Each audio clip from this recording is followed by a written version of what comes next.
We bought in the fall of 2020, and they left chickens for us, which was... the house came with chickens. Yeah. We bought a bunch of chickens and got a house. That kind of started it, and we kind of knew that that was our intention was to have somewhat of a farm. As time went on, we went the first winter with just chickens, and then we built the fencing and everything the following summer, or spring, summer, for the goats. And it's just kind of been growing from there. Yeah.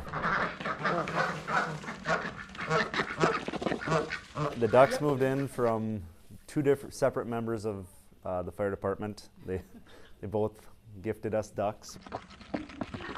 After the ducks, we pretty much had the 3 different animals for a while, and then it wasn't until October, just this last year, is when we got Tanya. At our wedding, and later in the night, they pulled up 2 chairs and had us both sit on these chairs and said they had a gift for us with pictures of the donkey. And that's where we found out, at like 10:30 on our wedding night. Yeah. So that was their gift to us. And you're still laughing about it, right? Yeah. Yeah. How good was that?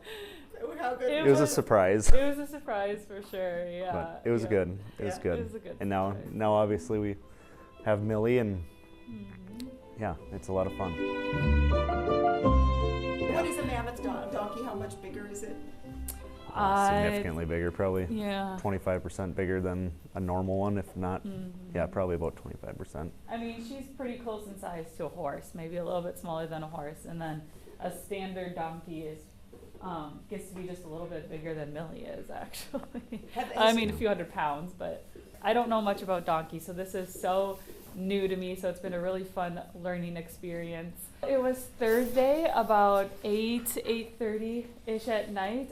We actually have a baby monitor set up, so I was watching the baby monitor because I knew it was coming soon, and I saw Tanya, the mom, just circling in here and getting up and down and circling. And I'm like, well, we should probably go check on her. So I walk out here and I see a baby starting to come out, like the sack and everything. And so I call him because he stayed down in the house, and I'm like, we're having a baby.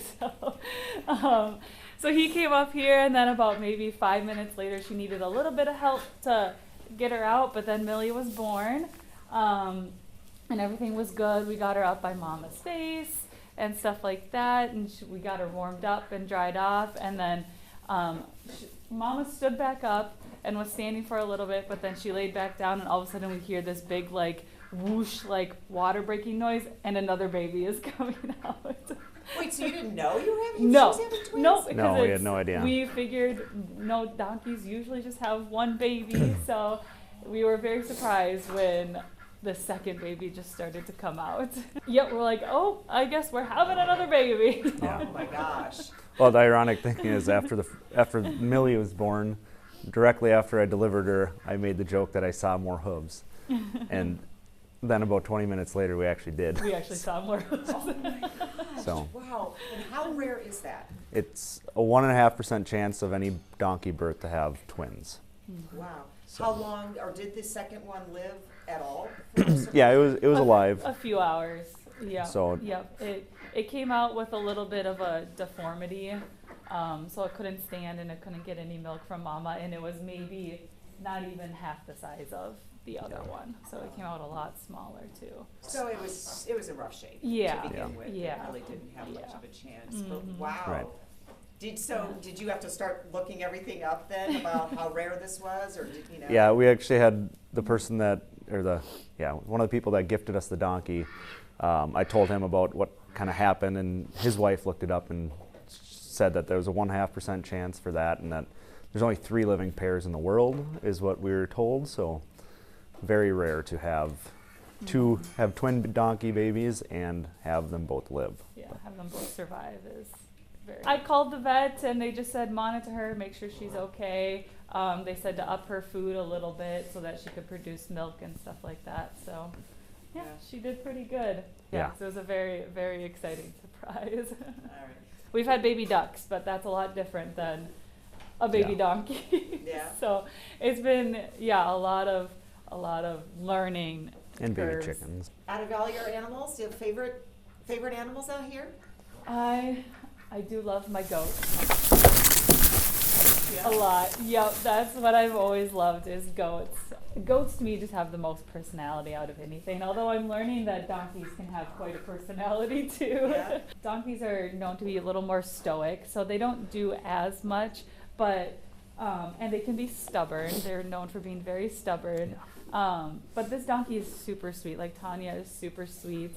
I have videos of her coming up to me and just she loves to rest her head on our shoulders and just sit there for a little bit. So she's a very, very sweet donkey, and that you don't see that very much with a lot of donkeys. They're a little more stubborn, a little more protective, things like that.